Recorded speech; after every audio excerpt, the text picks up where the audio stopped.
بیٹھے تھے مدینہ کے بازار میں، اور وہاں سے ایک جنازہ گزر رہا تھا۔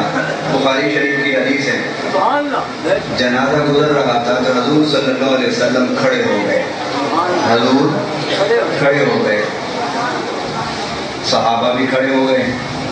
تھوڑی دیر کے بعد جب جنازہ گزر گیا، حضور بیٹھ گئے، صحابہ بھی بیٹھ گئے، تو صحابہ نے کہا یا رسول اللہ صلی اللہ علیہ وسلم، آقا یہ تو جنازہ یہودی کا تھا۔ گویا صحابہ یہ بتا رہے تھے کہ حضور یہ مسلمان نہیں تھا، یہودی تھا۔ تو میرے آقا صلی اللہ علیہ وسلم نے ارشاد فرمایا اگر وہ یہودی تھا تو کیا وہ انسان نہیں تھا؟ میں اس لیے پوری انسانیت سے پیار کا دعویٰ کرتا ہوں کہ یہی پیغام مجھے گنبد خضرا کی فضاؤں سے ملتا ہے۔ باقی رہا میرا مذہب، وہ سب جانتے ہیں، میرا مسلک سب کو پتہ ہے، میرا عقیدہ سب جانتے ہیں، اور میرا ذات رسالت مآب صلی اللہ علیہ وسلم سے غیر متزلزل عقیدت و محبت کا رشتہ یہ سب کو پتہ ہے۔ اور میں صرف پاکستان میں نہیں بلکہ بیرون ملک بھی انسانیت کے اس پیغام کو لے کر جاتا ہوں اور بتاتا ہوں کہ یارو دنیا میں اگر کوئی مذہب سب سے زیادہ محبت کا درس دیتا ہے، پیار کا پیغمبر ہے اور انسانیت کو جوڑتا ہے، تو وہ ایک ہی مذہب ہے جس مذہب کا نام مذہب اسلام ہے۔ مجھے آپ بتائیے کہ حضور صلی اللہ علیہ وسلم کے پاس ایک آدمی آیا، مسلمان نہیں تھا، حضور صلی اللہ علیہ وسلم نے اسے جگہ دی۔ اس نے کہا کہ میں نے اس جگہ پر نہیں سونا۔ میرے آقا نے فرمایا کہاں سونا ہے تو نے؟ اس نے کہا حضور میں آپ کے بستر پر سوؤں گا۔ کافر تھا۔ میرے آقا نے یہ نہیں فرمایا کہ اپنا منہ دیکھ، کہاں تو اور کہاں میرا بستر؟ میں تو وہ ہوں کہ جب عرش پر گیا، جوڑے اتارنے لگا تو رب کے عرش نے تڑپ کر کہا پیارے جوڑے نہ اتارو، جوڑے سمیت آ جاؤ تاکہ میں آپ کے جوڑوں کے بوسے لے سکوں۔ جن کے تنوؤں کے جوڑوں کے بوسے لینے کو عرش تر سے ان کے بستر پر سونے کے لیے ایک کافر ضد کر رہا ہے۔ ابھی مجھ سے پہلے منہاج القرآن کے ہمارے ساتھی بتا رہے تھے، علی عباس صاحب نے بھی بتایا کہ ہم نے ٹی وی پر جو گفتگو سنی تو بڑا دھیما انداز، بڑا پیارا انداز۔ پھر میں نے جب جلسوں میں تقریر کی تو ہمارے حاجی صاحب بیٹھے ہیں، تو ایک جلسے میں نے ایسے ہاتھ کیے ہوئے تھے تو انہوں نے نیچے کمنٹس بھیجے واہ شیرا۔ ماموں کاجر کے ساتھی بیٹھے ہیں، شاید یہ بھی اس جلسے میں دیوانوں کی طرح نعرے لگا رہے تھے اور میں خود بھی دیوانوں کی طرح تقریر کر رہا تھا، مگر ٹی وی پر تحقیقی تقریر ہوتی ہے، عوامی جلسوں میں عوامی انداز ہوتا ہے۔ مرکز بلال میں میرا بیان کرنے کا انداز نہ تحقیقی ہے نہ عوامی ہے، نصیحت اور واعظ کا انداز ہے، اور یہ انداز ان دونوں انداز سے تھوڑا سا مختلف ہے۔ میں بات یہ کر رہا ہوں، اس کافر نے ضد کی میں کسی اور جگہ نہیں سوؤں گا۔ میرے آقا صلی اللہ علیہ وسلم نے فرمایا کہاں سونا چاہتا ہے؟ اس نے کہا کہ آپ کے بستر پر سوؤں گا۔ میرے آقا نے اس کو اپنا بستر دے دیا اور خود مسجد نبوی کی چٹائی پر سو گئے۔ یہ اخلاق بنانے ہیں آپ نے، ہم نے یہاں آنے کا مقصد یہ ہے نا کہ اپنے رویے بھی تو بدلو نا۔ نہ ذہن بدلتے ہیں، نہ رویے بدلتے ہیں، نہ اخلاق بدلتے ہیں، نہ ادوار بدلتے ہیں، نہ جھوٹ جاتا ہے، نہ خیانت جاتی ہے، نہ ملاوٹ جاتی ہے، نہ رشوت، برائیاں گناہ سارے اتنی جگہ پر۔ ایک مولوی نے نسخہ دے دیا ہے کہ تو میلاد کا جلسہ کر لے، تو معراج کا کر لے، تو توحید کانفرنس کر لے، تو عظمت صحابہ کا جلسہ کر لے، بس تو بخشا ہی جائے گا۔ میں نہیں سمجھتا کہ بد عملی اور بد کرداری کے ساتھ یہ چیزیں آپ کو بخشوا سکیں، اس لیے کہ اگر ان چیزوں سے بخشش ہوتی تو میرے آقا صلی اللہ علیہ وسلم کے اسوہ حسنہ کو اللہ تعالیٰ زندگی کو قرآن پاک میں اسوہ حسنہ نہ قرار دیتا کہ اگر تم نجات چاہتے ہو آخرت میں تو پھر تمہیں میرے حبیب کے زندگی کو اسوہ حسنہ بنا کر سامنے رکھنا ہوگا۔ اور حضور صلی اللہ علیہ وسلم نے بھی فرمایا کہ جو میری اتباع کرے گا وہی نجات پائے گا، اور اگر نجات کے بغیر بخشش ممکن ہوتی تو کبھی بھی حضرت بلال انگاروں پر نہ لیٹتے، اور اگر عمل کے بغیر نجات ممکن ہوتی تو کبھی بھی غار ثور میں ابو بکر اپنے پاؤں پر ڈنگ نہ کھاتے، اور اگر نجات بغیر عمل کے ممکن ہوتی تو حضرت علی کرم اللہ تعالی وجہ الکریم کی گود میں سید الانبیاء آرام فرما رہے ہیں، ایک نماز کی قضا ہونے پر آنسو نہ بہاتے۔ عمل کی اپنی جگہ اہمیت ہے، عقیدت و احترام اور محبت کی اپنی جگہ اہمیت ہے۔ صحیح مسلمان وہ ہے جو ان دونوں چیزوں کو ساتھ لے کر چلے گا۔ صحیح مسلمان کی پہچان کیا ہے؟ تو ان دونوں چیزوں کو ساتھ لے کر چلے۔ میرے آقا خود چٹائی پر سوئے اور وہ بستر پر لیٹا، تھوڑی دیر کے بعد اٹھ کر بیٹھ گیا اور کہنے لگا اے محمد، سب کہیے سے کہہ دیں، میں نے تو سنا تھا کہ آپ بڑے مہمان نواز ہیں۔ فرمایا کیا چاہتا ہے تم؟ اس نے کہا میں تو بھوکا اور پیاسا ہوں۔ میرے آقا نے فرمایا کیا پسند کرے گا؟ اس نے کہا مجھے دودھ پلاؤ۔ حضور صلی اللہ علیہ وسلم نے ایک بکری کا دودھ نکالا، اسے پیش کر دیا، صحابی سے نہیں کہا، خود دودھ نکالا پیش کیا، پی گیا۔ کہنے لگا اور ہے؟ میرے آقا نے فرمایا ہاں، حتیٰ کہ 7 بکریوں کا دودھ اس نے پیا، اور میرے آقا نے 7 بکریوں کا دودھ نکال کر اس کو پلایا۔ اگر آپ کے گھر مہمان آتے ہیں اور آپ کا دل تنگ ہو جاتا ہے تو سمجھ لیں کہ آپ نے حضور کی زندگی سے کچھ نہیں سیکھا۔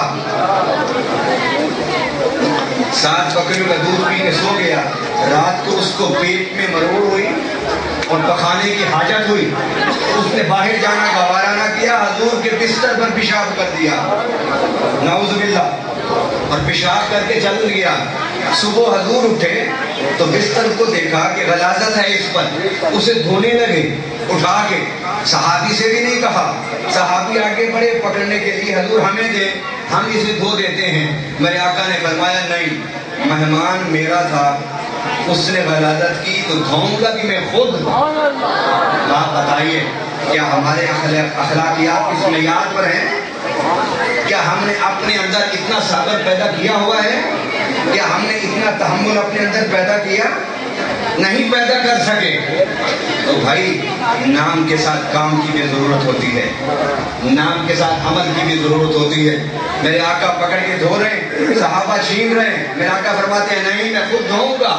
ابھی یہ بات ہو رہی تھی تو وہ پیشاب کرنے والا کافر کہنے لگا کہ میں نے سوچا کہ ذرا مسجد نبی کا منظر تو جا کے دیکھوں کہ وہاں مجھے سب و شتم کیا جا رہا ہوگا، گالیاں دی جا رہی ہوں گی، میرا تنبہ لگایا جا رہا ہوگا۔ جب وہ آہستہ آہستہ مسجد نبی کی طرف آیا، آہستہ آہستہ مسجد نبی کی طرف آیا، اس نے دیکھا کہ میرا تو کوئی ذکر ہی نہیں کر رہا، میری تو کوئی بات ہی نہیں کر رہا، خاموشی سے فضا ہے، کوئی اس میں ذکر نہیں، کوئی اس میں بات نہیں، کوئی اس میں چرچا نہیں، کچھ بھی نہیں ہو رہا۔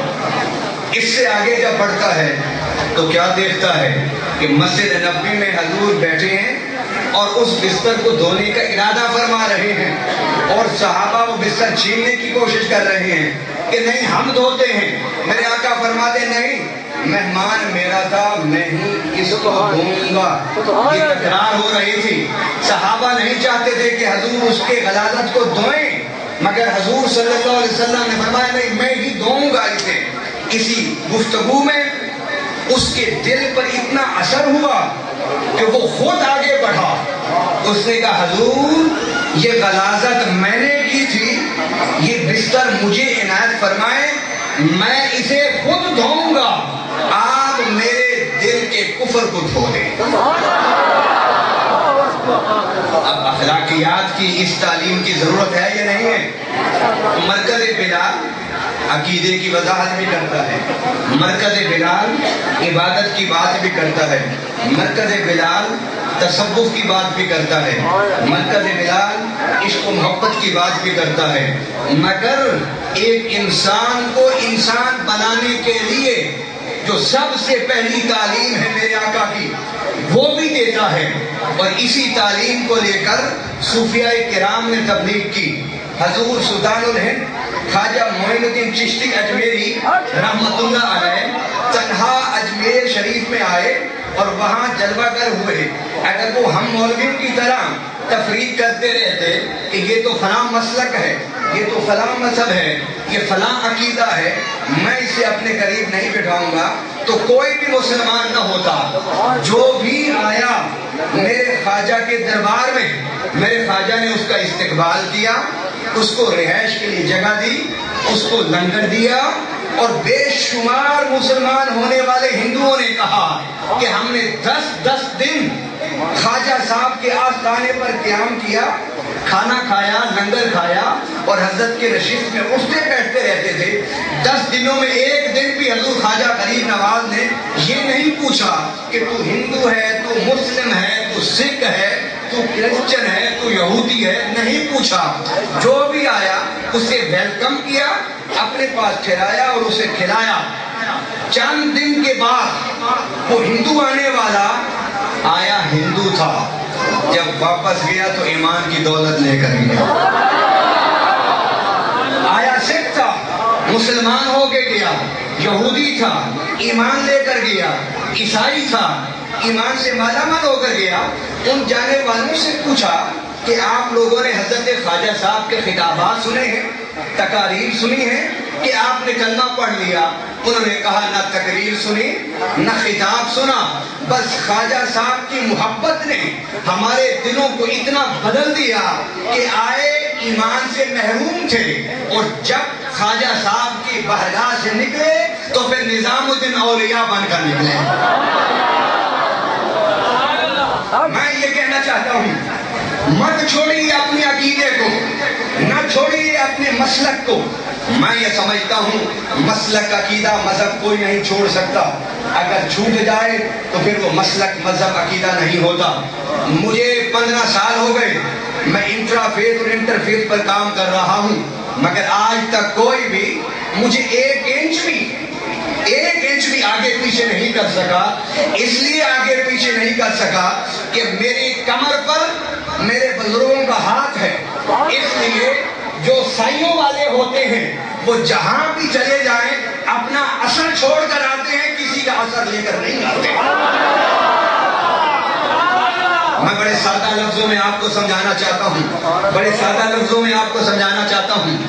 آج میں نے ایک آیت مقدسہ کا انتخاب کیا تھا، اس میں یہ کہ فَكَيْفَ إِذَا أَصَابَتْهُم مُّصِيبَةٌ بِمَا قَدَّمَتْ أَيْدِيهِمْ، کہ لوگوں کو جو مصیبتیں ہوتی ہیں ان مصیبتوں کی وجہ یہ ہے کہ ان کے اپنے کردوت ہوتے ہیں۔ یہ کس نے کہا؟ یہ کس نے کہا؟ قرآن نے کہا نا، اور قرآن کی بات کبھی غلط۔ اب سوچنا ہمیں یہ پڑے گا، اور قرآن پاک میں ہے اللہ رب العالمین نے فرمایا لَوْ يُؤَاخِذُ اللَّهُ النَّاسَ بِمَا كَسَبُوا مَا تَرَكَ عَلَى ظَهْرِهَا مِنْ دَابَّةٍ وَلَكِنْ يُؤَخِّرُهُمْ إِلَىٰ أَجَلٍ مُّسَمًّى، اگر زمین پر چلنے والوں کو ان کے عمل کے مطابق اللہ گرفت کرتا تو ایک بھی روئے زمین پر چلنے والا نظر نہ آتا، مگر اللہ تعالیٰ گرفت کو مؤخر کرتا ہے، ڈھیل دیتا ہے تاکہ میرا بندہ توبہ کر لے، میرا بندہ پلٹ آئے۔ قرآن یہ سمجھانا چاہتا ہے کہ تمہاری مشکلات میں سے 95% مشکلات وہ ہیں جن کا سبب ہم خود ہیں، ہمارے ہاتھوں کا نتیجہ ہے، ہمارے کردار کا نتیجہ ہے، ہمارے اعمال کا نتیجہ ہے۔ آج پاکستان میں یرغان بہت زیادہ ہے، کیا یہ یرغان آسمان سے اترا ہے؟ کہاں سے ہے؟ ہم نے اپنے اہل وطن کو صاف پانی نہیں دیا، تو یہ پانی کس نے دینا تھا؟ ہم نے دینا تھا، ہم نے نہیں دیا، تو گندا پانی پی پی کر جھرکان ہی تو ہوگا، اور کیا ہوگا؟ اب یہ کہا جائے کہ جی ہمارے ملک میں یہ جو بیماریاں ہیں یہ شاید اللہ نے نازل کی ہیں، یقیناً اس میں کوئی شک نہیں کہ رب کی مرضی شامل ہوتی ہے، اس کی رضا کے بغیر پتہ بھی نہیں ہلتا، مگر رب کا یہ قانون بھی تو ہے نا کہ اگر آپ صاف ستھرا پانی پئیں تو آپ کے گردے اور جگر سلامت رہیں، تو آپ کو جھرکان نہیں ہوگا۔